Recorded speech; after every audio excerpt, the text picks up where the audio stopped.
ठीक है बच्चों, अब आ जाओ क्वेश्चन नंबर 8 में। क्वेश्चन नंबर 8 में क्या है, in each of the following determine whether the statement is true और फॉल्स।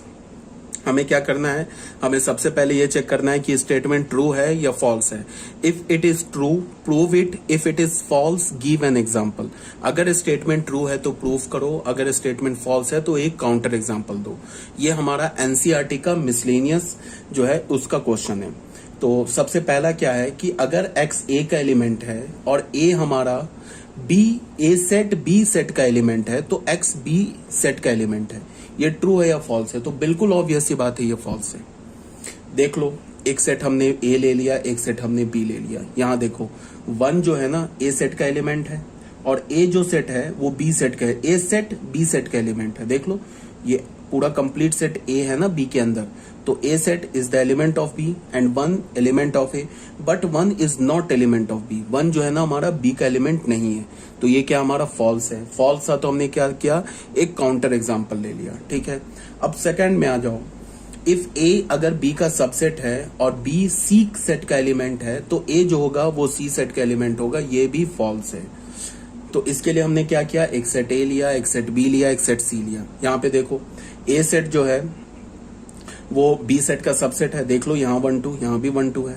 और जो b सेट है ये c सेट का एलिमेंट है। देख लो ये b सेट क्या हमारा 1 2 3 और c का एलिमेंट क्या है, सेट 1 2 3। तो b is the element of c, तो a is the subset of b and b is the element of c। But a जो है ना वो c का एलिमेंट नहीं है। देख लो a सेट है ना सेट 1 2, यहाँ तो कहीं सेट 1 2 नहीं है, तो a is not the element of c। तो ये क्या हो गया हमारा, फॉल्स हो गया। यहाँ तो बोल रहा है ना कि a is element of c, but यहाँ में क्या मिला, a c का एलिमेंट नहीं है, तो ये भी फॉल्स हो गया। अब आ जाओ थर्ड में। If a is the subset of b and b is the subset of c then a is the subset of c, ये ट्रू है। बिल्कुल ऑब्वियस ही बात है, अगर a b का सबसेट है तो a के सारे एलिमेंट b में प्रेजेंट है, और अगर b c का सबसेट है तो b के सारे एलिमेंट c में प्रेजेंट है। तो a के सारे एलिमेंट b में है और b के सारे एलिमेंट c में है, तो फिर a के भी तो सारे एलिमेंट c में हो जाएंगे। इसका क्या मतलब हुआ, a is the subset of c। तो हमने क्या बोला, if x is the element of a, ये क्या इंप्लाई कर रहा है, x इज द अगर x a का एलिमेंट है तो x b का भी एलिमेंट है। क्यों, because a is the subset of b। और अगर x b का एलिमेंट है तो x c का भी एलिमेंट है। क्यों, because b is the subset of c, given है ना। तो x किसका एलिमेंट लेके चले थे, a का, x किसका एलिमेंट मिला हमें, c का, तो क्या हो गया, a is the subset of c, hence proof हो गया। ठीक है, अब फोर्थ पार्ट में आ जाओ।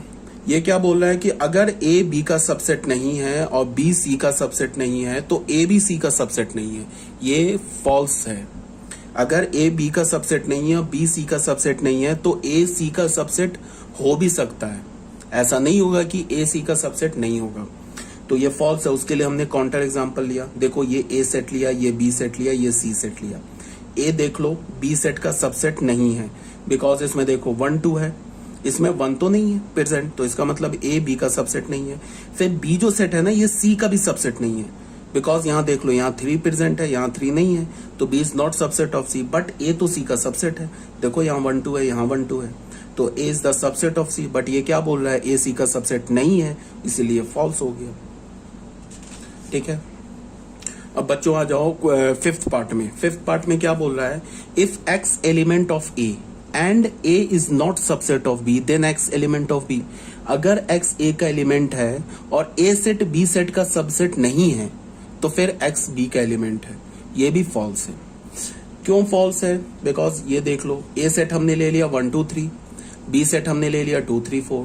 इसमें देखो 1 जो है वो a का एलिमेंट है और a जो है हमारा b सेट का सबसेट नहीं है, बट 1 क्या हमें b का एलिमेंट नहीं है। देख लो 1 देख लो b का एलिमेंट नहीं है, तो ये भी हमारा फॉल्स हो गया। अब आ जाओ सिक्स पार्ट में। सिक्स पार्ट में क्या बोल रहा है कि अगर a b का सबसेट है और अगर कोई एलिमेंट b में नहीं है then x is not element of a, ये बात ट्रू है। अगर कोई भी एलिमेंट, ये ऑलरेडी मैंने बता रखा है कि अगर कोई भी एलिमेंट सुपर सेट में नहीं है तो वो एलिमेंट उसके सबसेट में नहीं आ सकता है।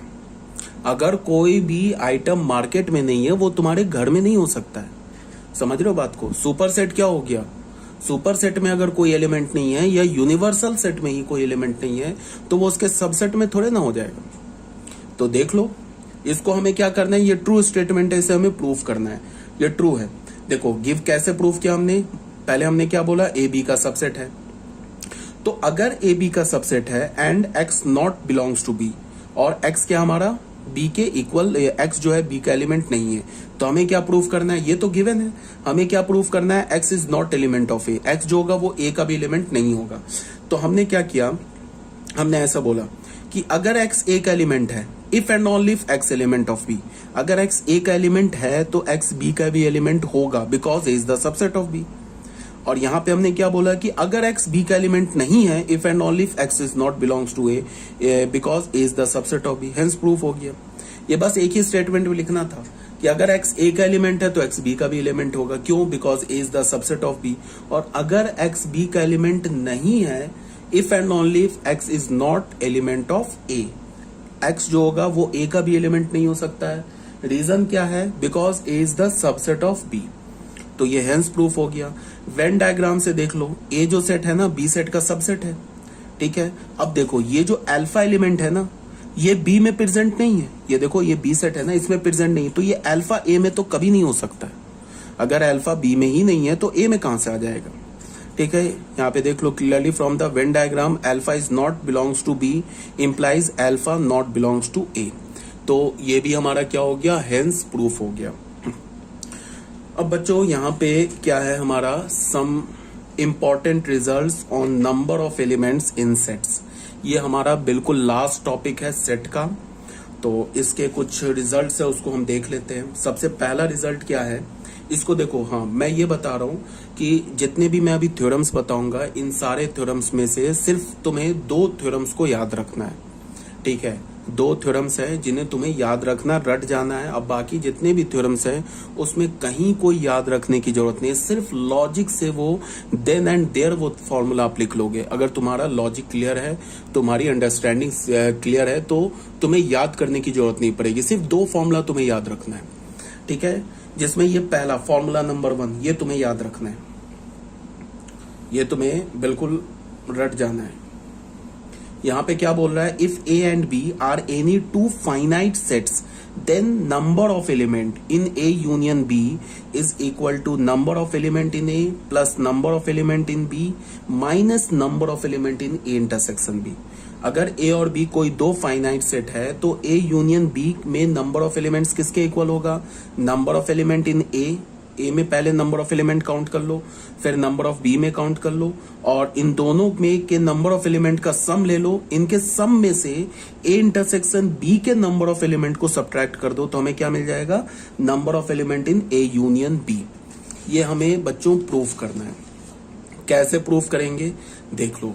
सबसे पहले हमने केस 1 लिया। केस 1 में हमने क्या बोला, when A and B are joint sets, A और बी ज्वाइंट सेट है, इसका मतलब ए और बी के बीच का इंटरसेक्शन 5 नहीं है, तो are joint set that is A intersection B is not equals to 5। अब तुम बताओ clearly A minus B, A intersection B and B minus A are disjoint, then their union is A union B. अब एक बात ये बताओ, A minus B, B minus A और A intersection B, ये डिसज्वाइंट सेट होगा। सबसे पहले तुम्हें क्या याद रखना है कि अगर मान लो हमने 2 डिसज्वाइंट सेट ले लिया, ए और बी ले लिया डिसज्वाइंट सेट, ठीक है। अब अगर मैं बोलूं ए यूनियन बी में कितने एलिमेंट्स होंगे, तो ये तो सिंपल सी बात है, ए के एलिमेंट्स को काउंट कर लो प्लस बी के एलिमेंट्स को काउंट कर लो, बिकॉज ए यूनियन बी में number of element in A plus number of element B. क्यों होगा, बिकॉज ए यूनियन बी के अंदर ए और बी का कोई कॉमन एलिमेंट नहीं आएगा।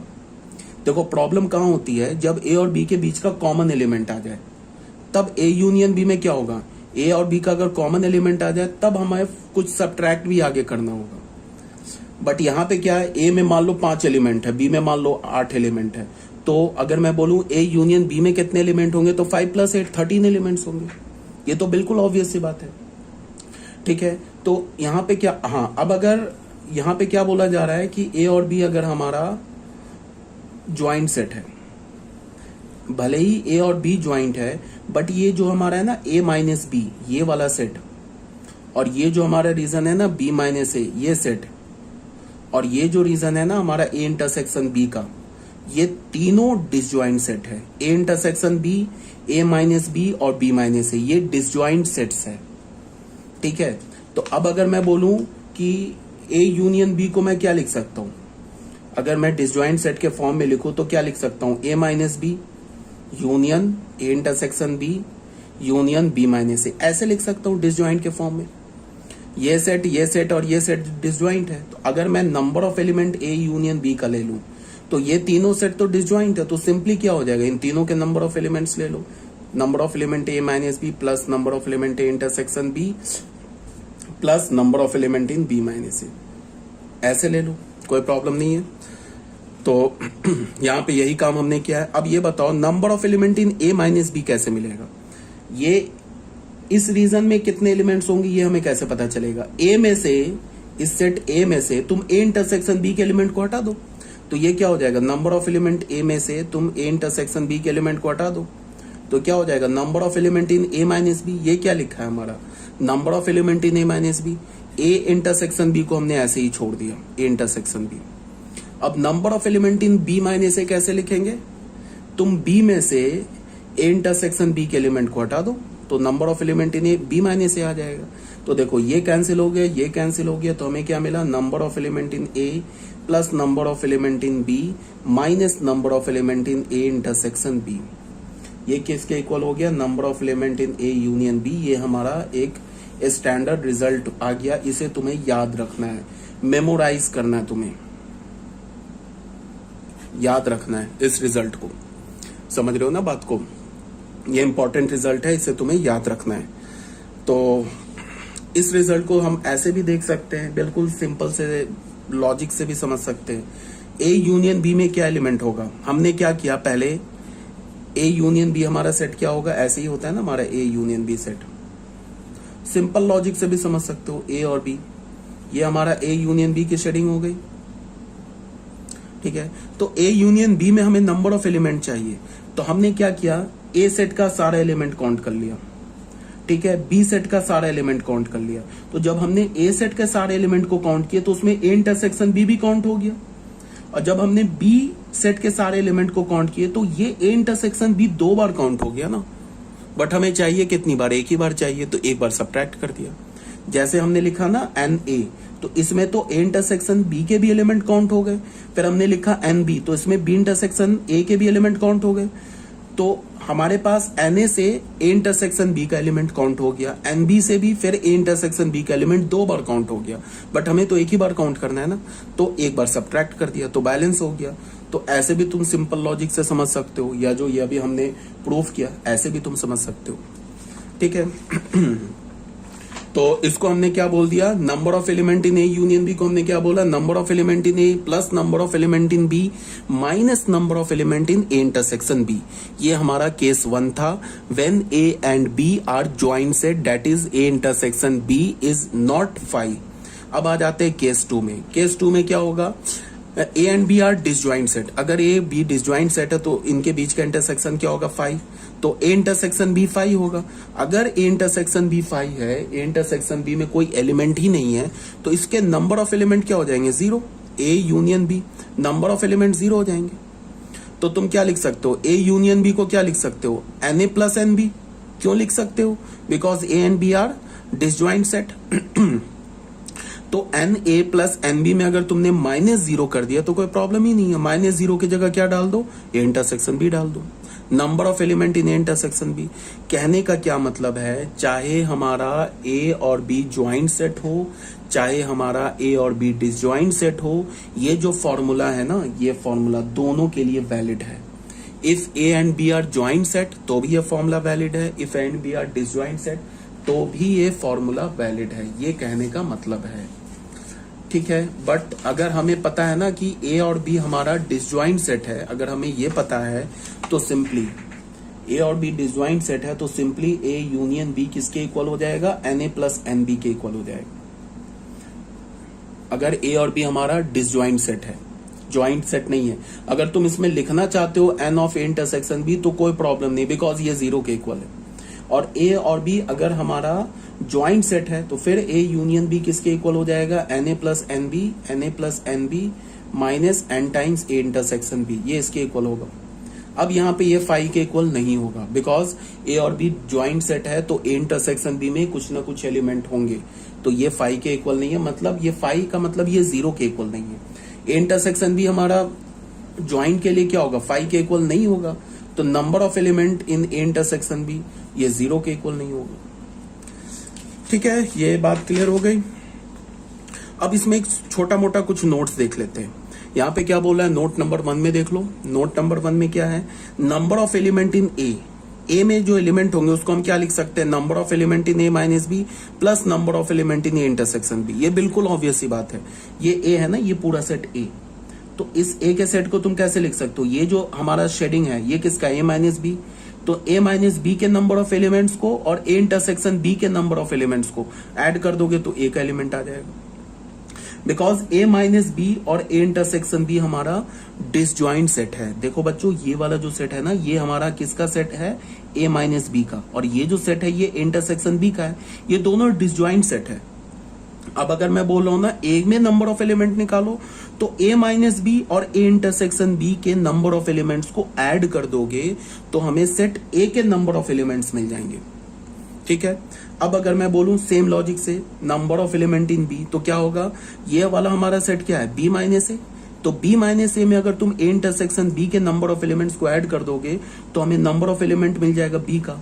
अब ए यूनियन बी की बात करें तो ए यूनियन बी को तुम कैसे लिख सकते हो, ए माइनस बी में ये देखो, ये वाला हमारा A minus B plus A intersection B plus B minus A, इन तीनों के नंबर ऑफ एलिमेंट्स को ऐड करोगे तो हमें ए यूनियन बी के नंबर ऑफ एलिमेंट्स मिल जाएंगे। तो ये भी हमारा क्लियर है। अब आ जाओ, ये तो मैंने क्या बोला, ये तुम्हें याद रखना है। और ये जो हमारा सेकंड पार्ट है ना, ये A union B union C, ये फॉर्मूला भी बेटा याद रखना है, ये फॉर्मूला रट जाना है। अब बाकी बस यही 2 फॉर्मूला मैं बोल रहा हूँ याद रखने के लिए, बाकी मैं कोई फॉर्मूला नहीं बोलूंगा तुम्हें, बाकी सब मैं बता दूंगा याद कैसे रखना है, बस ये 2 फॉर्मूलाज तुम्हें रट जाने हैं। इसमें क्या बोल रहा है, number of element in A union B union C is equal to number of element in A plus number of element in B plus number of element in C. देखो माइनस, यहाँ पे पैटर्न चल रहा है, A intersection B, B intersection C, C intersection A, plus number of element in A intersection B intersection C. ये cyclic हो गया ना, A intersection B, B intersection C, C intersection A, plus number of element in A intersection B intersection C. अब इसका proof क्या है, पहले तो ये फॉर्मूला रट जाना है, ठीक है। और अब इसका प्रूफ देख लेते हैं। प्रूफ बहुत सिंपल है, हमने क्या किया, ए यूनियन बी को डी मान लिया, ए यूनियन बी को क्या मान लिया, डी। तो हमारे पास क्या है, number of element in A union B union C, इसको हमने डी माना है, तो यहाँ पे हमने इसको डी बोल दिया। Number of element in D union C, तो अब ये फॉर्मूला लगा दिया हमने, अभी जो हमने पढ़ा है ना फॉर्मूला, ये वाला फॉर्मूला लगा दिया हमने इसमें।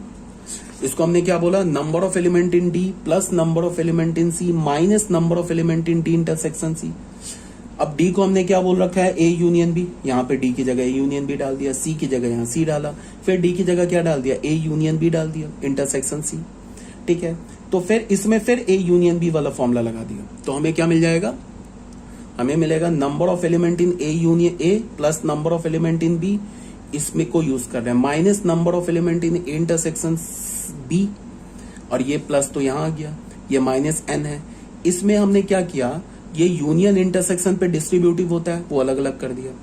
ठीक है, अब तुम फिर देखो, फिर इसको तुम ए सेट मानो, इसको तुम बी सेट मानो, ए इंटरसेक्शन सी को ए सेट मानो, बी इंटरसेक्शन सी को बी सेट मानो, तो ये क्या लिखा हुआ है, number of element in A union B, तो उसमें फिर ये फॉर्मूला लग जाएगा, ये वाला फॉर्मूला लग जाएगा, ये फॉर्मूला फिर दोबारा लग जाएगा। तो इसको हमने क्या बोला, यहां तक तो ये हमने ऑलरेडी लिख लिया, ये माइनस है, इसके अंदर फिर ये फॉर्मूला लगा दिया, number of element in A intersection C plus number of element in B intersection C minus number of element in A intersection C intersection B intersection C. अब फिर तुम इसको देखो, पहले तुम ए के साथ सी का इंटरसेक्शन लो, फिर बी के साथ सी का इंटरसेक्शन लो, फिर दोनों का इंटरसेक्शन लो, इसको हम क्या लिख सकते हैं, A intersection B intersection C भी लिख सकते हैं। तो ये क्या हो जाएगा, इसको अब हमने फॉर्मूला ये ब्रैकेट ओपन किया, तो ये आ गया number of element in A plus number of element in B plus number of element in C. यहाँ से ये माइनस हो गया, ये माइनस है तो यहाँ ये माइनस हो गया, ये प्लस है तो ये माइनस हो गया, ये माइनस है तो ये प्लस हो गया। तो देख लो, इसकी जगह मैंने क्या लिख दिया, A intersection C intersection B intersection C की जगह क्या लिख दिया, A intersection B intersection C. ये फॉर्मूला प्रूफ हो गया। समझ रहे हो बात को। तो ये हमारा जनरल फॉर्मूला है, चाहे ए और बी ज्वाइंट हो या ए और बी और सी ज्वाइंट हो या तीनों डिसज्वाइंट हो या तीनों ज्वाइंट हो, ए और बी, ए बी एंड सी कैसा भी सेट हो, ए और बी में से दो ज्वाइंट हो, तीसरा डिसज्वाइंट हो, तीनों डिसज्वाइंट हो, तीनों ज्वाइंट हो, कुछ भी हो, ये फॉर्मूला वैलिड है। याद रखना, ये जो A union B union C वाला फॉर्मूला है ये वैलिड है, चाहे वो तीनों सेट ज्वाइंट हो, तीनों सेट डिसज्वाइंट हो, तीन में से कोई भी दो ज्वाइंट हो और बाकी तीसरा जो है वो डिसज्वाइंट हो। ये फॉर्मूला जनरल फॉर्मूला है for any three sets. Any three बोलने का मतलब एनी थ्री फाइनाइट सेट्स के लिए ये फॉर्मूला वैलिड है। ठीक है, अब एज अ स्पेशल केस हम लोग बोल रहे हैं क्या कि अगर A B C disjoint set है, तीनों अलग अलग है, तो फिर क्या हो जाएगा, ए और बी के साथ इंटरसेक्शन 0 हो जाएगा, बी और सी का इंटरसेक्शन 0 हो जाएगा, सी और ए का इंटरसेक्शन 0 हो जाएगा। तो मतलब क्या है कि ये वाली चीज A intersection B, B intersection C, C intersection A, ये क्या हो जाएगा, सॉरी गलत मैंने बोल रहा हूं, मैं बोल रहा हूं ए इंटरसेक्शन बी 5 हो जाएगा, तो number of element in A intersection B 0 हो जाएगा। बी इंटरसेक्शन सी 5 हो जाएगा तो number of element in B intersection C 0 हो जाएगा। ए इंटरसेक्शन सी 5 हो जाएगा तो number of element in A intersection C 0 हो जाएगा। समझ रहे हो बात को? तो यहाँ पे ये 0 हो गया। अब तीनों में भी तो कुछ कॉमन नहीं है, इसका मतलब A intersection B intersection C भी 5 है, तो number of element in A intersection B intersection C ये 0 हो जाएगा। ठीक है, इसका क्या मतलब है कि ये माइनस के बाद ये वाला चीज ये सब 0 हो गया, तो A union B union C किसके इक्वल हो गया, number of element in A plus number of element in B plus number of element in C. ये ऑलरेडी मैंने बता रखा है कि अगर हमारे पास दो सेट डिसज्वाइंट सेट हो तो दोनों सेट के यूनियन में क्या एलिमेंट होंगे। अगर मैंने बोला ए और बी डिसज्वाइंट सेट है, ज्वाइंट नहीं डिसज्वाइंट सेट है, मतलब इन दोनों के बीच का जो इंटरसेक्शन है वो 5 है, तो अगर मैं बोलूं ए यूनियन बी किसके इक्वल होगा, तो वो सिंपल होगा number of element in A plus number of element in B. अगर ए बी सी तीनों डिसज्वाइंट है तो अगर मैं बोलूं A union B union C का नंबर ऑफ एलिमेंट निकालो तो वो किसके इक्वल होगा, number of element in A plus number of element in B plus number of element in C. वो यहाँ इस फॉर्मूले से आ गया। ठीक है, अब बच्चों यहाँ पे ना ये जो थर्ड पार्ट है ना ये इंपॉर्टेंट है, इसको सुनो ध्यान से। अगर तुम लॉजिकली समझ जाओगे तो हेंस ऑनवर्ड जितने भी मैं फॉर्मूलाज तुम्हें बताऊंगा एक भी फॉर्मूला तुम्हें रटना नहीं है, सारे फॉर्मूला तुम्हारा क्या होगा, बिल्कुल तुम्हें देन एंड देयर निकाल लोगे, बट तुम्हें लॉजिक समझना है। लॉजिक में क्या है, सिंपल सा लॉजिक है। यहाँ पे मैं क्या बोल रहा हूं इसको समझो, मैं थोड़ा बड़ा सा डायग्राम बना के समझाता हूं। अब आगे जितने भी मैं फॉर्मूलाज लिखवाऊंगा ना, कोई भी फॉर्मूला तुम्हें याद नहीं रखना है, सिर्फ जो दो फॉर्मूला मैंने बोला याद रखने के लिए, मेमोराइज करने के लिए, सिर्फ वही दो फॉर्मूलाज तुम्हें याद रखने हैं, बाकी अब कोई भी नहीं याद रखना है। सिंपल लॉजिक से समझो, ये सेट ए हो गया, ये सेट बी हो गया, पहले ये सेट सी हो गया, इसको हमने यूनिवर्सल सेट बोल दिया। अब जरा मेरी बात को सुनो बड़े ध्यान से, देखो इसके रीजन को पहले मैं मार्क करता हूं। ये जो रीजन दिख रहा है ना तुम्हें, ये रीजन, इसको मैंने रीजन नंबर 1 बोल दिया, इसको मैंने रीजन नंबर 2 बोल दिया, ठीक है, इसको मैंने रीजन नंबर 3 बोल दिया, इसको बोला यहाँ 4, इसको बोला 5, इसको बोला 6, इसको बोला मैंने बीच को 7, और इन तीनों सेट के बाहर जो है उसको रीजन नंबर 8 बोल दिया। पहले तो ये समझो। अब आ जाओ रीजन नंबर 1 को हम क्या बोलेंगे, लैंग्वेज में क्या बोलेंगे। एक बात ये इंपॉर्टेंट है कि जो इस टाइप के वर्ड प्रॉब्लम्स जो आते हैं ना सेट में, वो सेट गिवन नहीं होता है, सेट का लैंग्वेज गिवन होता है। वो ऐसे नहीं बोलेगा फाइंड बी माइनस सी, ये नहीं बोलेगा, वो बोलेगा find the number of all the element in B but not in C, ऐसे बोलेगा लैंग्वेज में। तो तुम्हें पहले लैंग्वेज को कन्वर्ट करना होगा सेट में, फिर तुम्हें उस सेट में नंबर ऑफ एलिमेंट्स निकालने होंगे। अगर a माइनस बी की बात करेगा ना तो वो डायरेक्ट नहीं बोलेगा a माइनस बी, वो बोलेगा find the number of element in set a but not in b, ऐसे लैंग्वेज गिवन होगा। तो तुम्हें पहले लैंग्वेज से समझना है कि कौन से सेट के बारे में वो बोल रहा है। तो पहले तुमको लैंग्वेज से सेट को समझना है, फिर उस सेट का नंबर ऑफ एलिमेंट निकालना है। तो लैंग्वेज इज मोस्ट इंपॉर्टेंट, बहुत इंपॉर्टेंट है, उसको समझना। ये आगे तुम्हें प्रोबेबिलिटी जो चैप्टर है ना उसमें भी काम देगा। प्रोबेबिलिटी चैप्टर में अगर तुम्हारा सेट का कंसेप्ट क्लियर है तो प्रोबेबिलिटी में कुछ ऐसा नहीं बचता है। ठीक है, तो लैंग्वेज समझो। ये जो फर्स्ट पार्ट है ना, ये फर्स्ट पार्ट, इसको हम क्या बोलते हैं लैंग्वेज में, ओनली ए। क्या बोलते हैं, ओनली ए। तुम देख लो इस फर्स्ट पार्ट में तुम कोई भी एलिमेंट डालो वो सिर्फ ए में है और किसी भी सेट में नहीं है। वो ना ही बी में है ना ही सी में है। तो फर्स्ट पार्ट को हम क्या बोलेंगे, ओनली ए, सिर्फ ए। अब इस ओनली ए को कैसे हम लिखेंगे सेट में, वो ऐसे लिखेंगे A intersection B complement intersection C complement. ये ओनली ए का सेट थ्योरेटिकल नोटेशन है। ये ओनली ए, ये ऐसे। अब कोई बोलेगा कि ऐसे कैसे हो गया, तो उसके लिए वेन डायग्राम है। वेन डायग्राम देख लो, मैं बना के दिखा दे रहा हूं। 3 सेट बनाता हूं मैं, 1 2 और 3। एक मैं करके दिखा दे रहा हूं, समझ जाओ। ए सेट, बी सेट, सी सेट। इसमें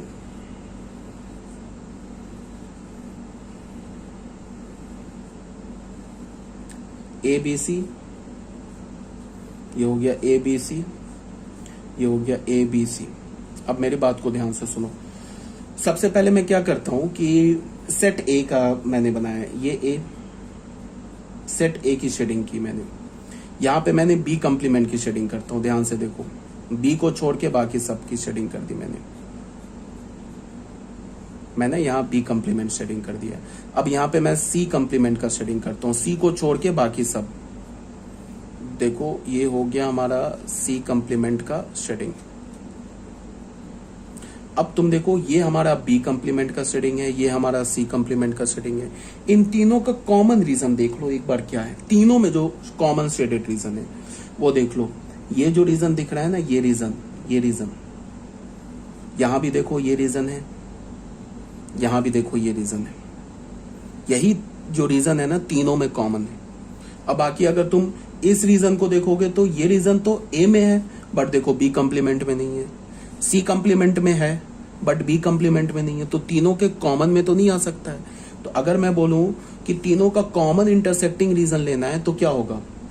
अगर मैं ए का इंटरसेक्शन बी कंप्लीमेंट के साथ इंटरसेक्शन सी कंप्लीमेंट के साथ लूं तो हमें क्या मिलेगा फाइनल, वो ऐसे मिलेगा ना बच्चों। ये देखो, ये ए, ये बी और ये सी, ये ए बी सी, बस यही मिलेगा। ये क्या हमारा A intersection B complement intersection C complement. तो ये इस रीजन को हम क्या बोलेंगे, ओनली ए। इसमें सिर्फ ए है और कुछ नहीं है। समझ रहे हो बात को। तो ये इंपॉर्टेंट है समझना सबसे पहले कि ये लैंग्वेज समझना, ये लैंग्वेज ओनली ए क्या बोला जा रहा है और ओनली ए के कॉरस्पॉन्डिंग सेट थ्योरेटिकल नोटेशन क्या है, वो ये है। ठीक है, ये बात समझना इंपॉर्टेंट है सबसे पहली बात। दूसरी बात क्या है कि तुम इसको ऐसे देखो। एक तो ओनली ए हो गया, सेम लाइन पर अगर मैं एक बार और ड्रॉ करता हूं इस डायग्राम को ना, मैं अच्छे से ड्रॉ करता हूं।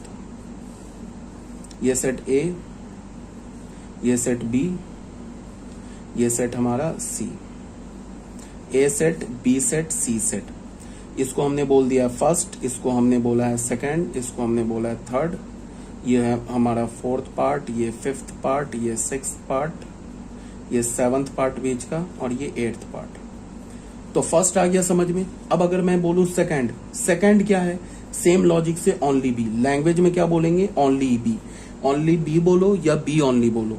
इसको हम सेट थ्योरेटिकल नोटेशन में कैसे लिखेंगे, देखो ए, इसमें सिर्फ बी है तो ए पे complement intersection B intersection C पर कंप्लीमेंट, ऐसे लिखेंगे। ठीक है। अब अगर मैं थर्ड पार्ट की बात करूं तो इसको हम लैंग्वेज में क्या बोलेंगे, ओनली सी। मतलब ये रीजन है, देखो ना, सिर्फ सी और कुछ नहीं है। तो ओनली सी को कैसे लिखेंगे, A complement intersection B complement intersection C. ठीक है। अब बच्चों आ जाओ, सेकंड पार्ट भी हो गया, फर्स्ट सेकंड थर्ड हो गया। अब आ जाओ फोर्थ पार्ट में। इस फोर्थ पार्ट को देखो, ये वाला जो पार्ट दिख रहा है ना, इसमें सिर्फ ए और बी है। इसे हम क्या बोलेंगे, ए एंड बी ओनली। इसे हम क्या बोलेंगे, A and B only, A and B only. इसमें सिर्फ ए और बी है। तो ए एंड बी ओनली का जो सेट थ्योरेटिकल नोटेशन होगा वो क्या होगा, ए है तो ए पे कंप्लीमेंट नहीं होगा, बी भी है तो बी पे कंप्लीमेंट नहीं होगा, सी नहीं है तो सी पर कंप्लीमेंट हो जाएगा। ये हो जाएगा सेट। अब तुम करो क्या, इसकी शेडिंग कर लो, देख लेना ये फोर्थ रीजन आ जाएगा। अब अगर मैं फिफ्थ पार्ट की बात करूं तो फिफ्थ पार्ट में क्या है, ये फिफ्थ पार्ट में ए और सी है तो इसे हम क्या लिखेंगे लैंग्वेज में, A and C only, A and C only. तो ए एंड सी ओनली का मतलब ए इसमें है, बी नहीं है, जो नहीं है उस पर कंप्लीमेंट लगा देते हैं, सी है तो सी कर दिया। उसके बाद आ गए सिक्स पार्ट में, सिक्स पार्ट को हम क्या बोलेंगे, B and C only, B and C only. तो ए नहीं है तो ए पे कंप्लीमेंट, इंटरसेक्शन बी और सी है तो उस पे कंप्लीमेंट नहीं होगा। तो ये हो गया सेट थ्योरेटिकल नोटेशन। अब आ जाओ सेवंथ में, तो सेवंथ जो है उसमें ए भी है, इसको हम क्या बोलेंगे, ए बी एंड सी। तो इसमें ए भी है, बी भी है, सी भी है, तो तीनों है तो तीनों पे किसी पे कंप्लीमेंट नहीं लगेगा। ये हो गया A intersection B intersection C. अब जो एट्थ पार्ट है इसको बोलने का पहला तरीका क्या हो गया कि A union B union C complement, पहला ये हो गया। लैंग्वेज में बोलेंगे हम इसे क्या बोलेंगे, A union B union C complement. एक तो ये बोला, लैंग्वेज नहीं, इसको हमने सेट में ऐसे बोला। इसी को हम क्या बोल सकते हैं, S minus A union B union C. ये सेट की बात बोल रहा हूं, मतलब सेट में हम ऐसे लिखेंगे। लैंग्वेज में क्या बोलेंगे, नीदर ए बी और सी, क्या बोलेंगे इसको, नीदर ए बी और सी। लैंग्वेज में हम बोलेंगे ऐसे, नीदर ए बी और सी, ठीक है, ना ही ए में, ना ही बी में, ना ही सी में। तो ए और बी सी तीनों के यूनियन में नहीं होगा तो कहां जाएगा, उसके कंप्लीमेंट में होगा। तो सबसे पहले ये समझना इंपॉर्टेंट है कि लैंग्वेज में हम कैसे बोलते हैं एंड लैंग्वेज के क्रॉसपॉन्डिंग सेट थ्योरेटिकल नोटेशन क्या होता है।